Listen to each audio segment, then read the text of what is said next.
എൻ്റെ എല്ലാ കൂട്ടുകാർക്കും ഒരിക്കൽ കൂടെ സ്വാഗതം.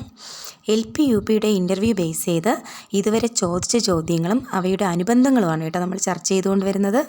അപ്പോൾ ഈ വീഡിയോ ആദ്യമായിട്ടാണ് കാണുന്നവർ ഇതിന് മുന്നേയുള്ള പാർട്ടുകൾ കൂടെ കാണുക. നമ്മുടെ ഭരണകൂടത്തിന് വിദ്യാഭ്യാസത്തിൽ എന്ത് പ്രാധാന്യമാണുള്ളത്, അല്ലെങ്കിൽ എന്ത് പ്രസക്തിയാണുള്ളത്? ഇങ്ങനെ ഒരു ചോദ്യം ഇൻ്റർവ്യൂവിൻ്റെ ഭാഗത്തു നിന്ന് വന്നു കഴിഞ്ഞാൽ നമുക്കതിനുള്ള മറുപടി എങ്ങനെ നൽകാൻ കഴിയും? ആദ്യം എന്താണ് ഭരണകൂടമെന്ന് നോക്കണം, അല്ലേ? വിവിധ വിദ്യാഭ്യാസ ഏജൻസികളിൽ ഒന്നാണ് ഭരണകൂടം. അപ്പോൾ എന്തൊക്കെയായിരിക്കാം മറ്റുള്ള വിദ്യാഭ്യാസ ഏജൻസികൾ? കുടുംബം, പിയർ ഗ്രൂപ്പ്, വിദ്യാലയം, സമുദായം, ഭരണകൂടം.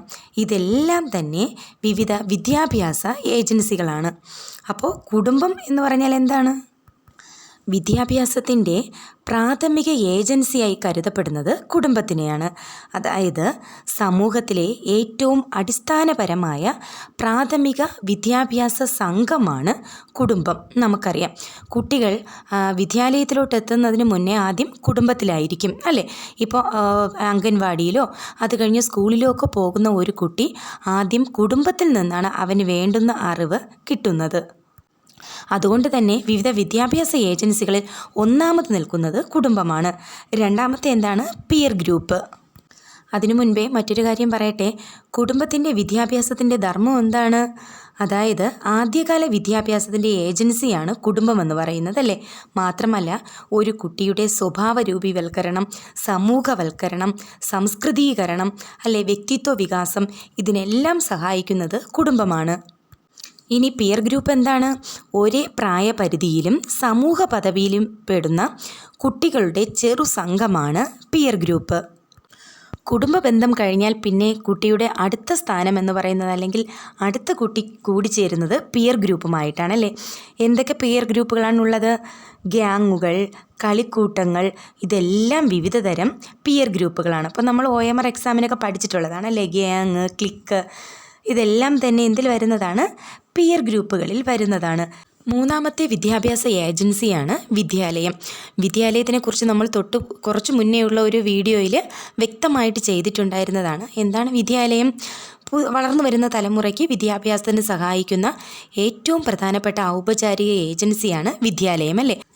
വിദ്യാലയത്തിൻ്റെ ധർമ്മങ്ങൾ എന്തൊക്കെയാണ്?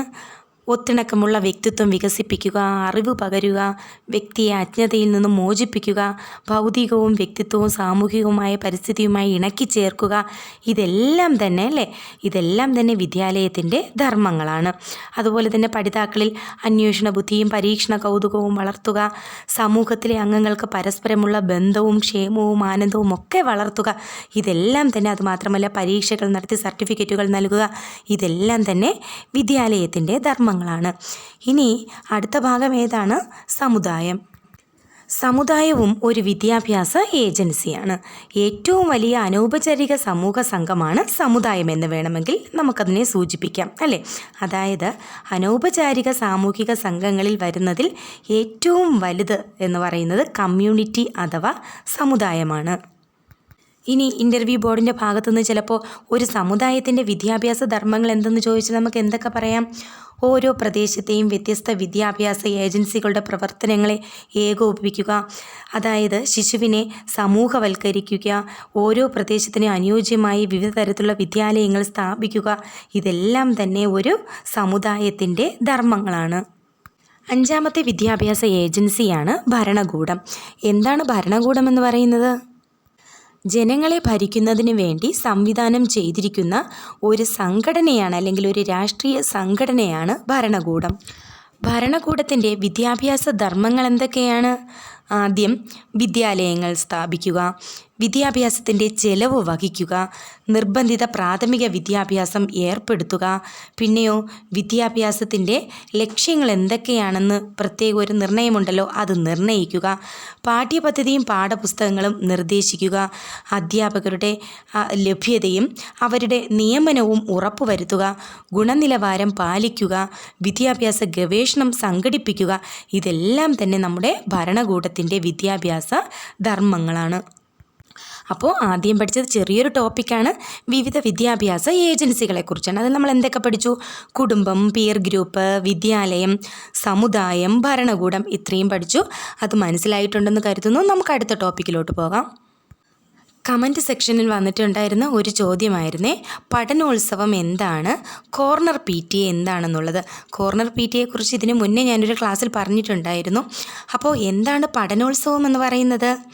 പഠനോത്സവത്തിൻ്റെ മറ്റൊരു പേരാണ് അറിവിൻ്റെ ഉത്സവം, അല്ലേ? അതായത് പൊതുവിദ്യാഭ്യാസ സംരക്ഷണ യജ്ഞത്തിൻ്റെ ഭാഗമായി കുട്ടികൾ വായിച്ചും നിരീക്ഷിച്ചും പരീക്ഷിച്ചും നേടിയ പഠന നേട്ടങ്ങൾ സമൂഹവുമായി പങ്കുവയ്ക്കുന്നതിന് ഉപയോഗിക്കുന്ന ഒരു ഉപാധിയാണ് പഠനോത്സവമെന്ന് അറിയപ്പെടുന്നത്. അതായത് നമ്മുടെ പൊതുവിദ്യാലയങ്ങളുണ്ടല്ലോ, അവിടെ കുട്ടികൾ ചെയ്യുന്ന പ്രവർത്തനങ്ങൾ അല്ലെങ്കിൽ കുട്ടികൾ നേടിയ ചില ശേഷികൾ, അവർ നിരീക്ഷിച്ചും കണ്ടും വായിച്ചും പഠിച്ചും ഒക്കെ കിട്ടിയ കുറേ ഉൽപ്പന്നങ്ങളുണ്ടല്ലോ, ഇതിനെ പൊതുസമൂഹത്തിൻ്റെ മുന്നിൽ പങ്കുവച്ച് അവരുടെ മുന്നിൽ കാണിക്കാൻ വേണ്ടി ഉപയോഗിക്കുന്ന ഒരു ഉപാധിയാണ് പഠനോത്സവമെന്ന് പറയുന്നത്. അപ്പോൾ കോർണർ PTA എന്താണ്? സ്കൂൾ ഉൾക്കൊള്ളുന്ന വിവിധ പ്രദേശങ്ങളിലുള്ള വിദ്യാർത്ഥികളെയും അവരുടെ രക്ഷിതാക്കളെയും പങ്കെടുപ്പിച്ചുകൊണ്ട് സംഘടിപ്പിച്ചു വരുന്ന സംഗമങ്ങളാണ് കോർണർ PTA അഥവാ സ്നേഹക്കൂട്ട്. അപ്പോൾ കോർണർ PTAയുടെ മറ്റൊരു പേരാണ് സ്നേഹക്കൂട്ട്. അപ്പോൾ ഇതൊക്കെ തന്നെ സാധാരണ എല്ലാവർക്കും അറിയാവുന്ന കാര്യങ്ങളാണ്, അല്ലെ? വളരെ സിമ്പിളായിട്ടുള്ള കാര്യങ്ങളാണ്. പക്ഷേ ഇൻ്റർവ്യൂവിൻ്റെ മുമ്പിൽ നമ്മൾ എന്ത് ചെയ്യണം? നല്ലപോലെ അതൊന്ന് മനസ്സിലാക്കി വെച്ചാൽ മാത്രമേ നമുക്ക് എന്ത് ചെയ്യാൻ പറ്റൂ? കറക്റ്റായിട്ടുള്ളൊരു മറുപടി അവർക്ക് കൊടുക്കാൻ പറ്റുള്ളൂ. അതിനു കൂടെ വേണ്ടിയിട്ടാണ് കേട്ടോ ഈ ചെറിയ കാര്യങ്ങളാണെങ്കിൽ പോലും ഞാൻ എന്ത് ചെയ്യുന്നത്? ക്ലാസ്സിനകത്ത് കൊണ്ടുവരുന്നത്. അടുത്ത ചോദ്യവും കമൻറ്റ് സെക്ഷനിൽ വന്നിട്ടുണ്ടായിരുന്ന ഒരു ചോദ്യമാണ്. അതായത് ഭാഷാപര ബുദ്ധിയിലെ വൈദഗ്ധ്യം അല്ലെങ്കിൽ വ്യത്യസ്തത നമുക്കെങ്ങനെ മനസ്സിലാക്കാൻ കഴിയുമെന്നുള്ളതായിരുന്നേ. അതായത് ഭാഷാപരമായിട്ടുള്ള ബുദ്ധി എന്താണെന്നറിയാം, അല്ലേ?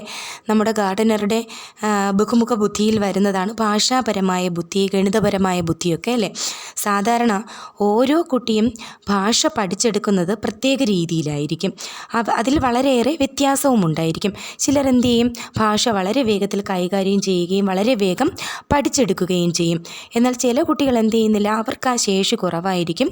അവർ അത് ഭാഷ കൈകാര്യം ചെയ്യുന്നതായിരുന്നാലും ശരി, മനസ്സിലാക്കിയെടുക്കുന്നതായും വളരെ സാവധാനത്തിലായിരിക്കും. അങ്ങനെയാണ് ഭാഷാപരമായിട്ടുള്ള ബുദ്ധി എന്ത് ചെയ്തിരിക്കുന്നത്? വ്യത്യസ്തത പുലർത്തുന്നത്.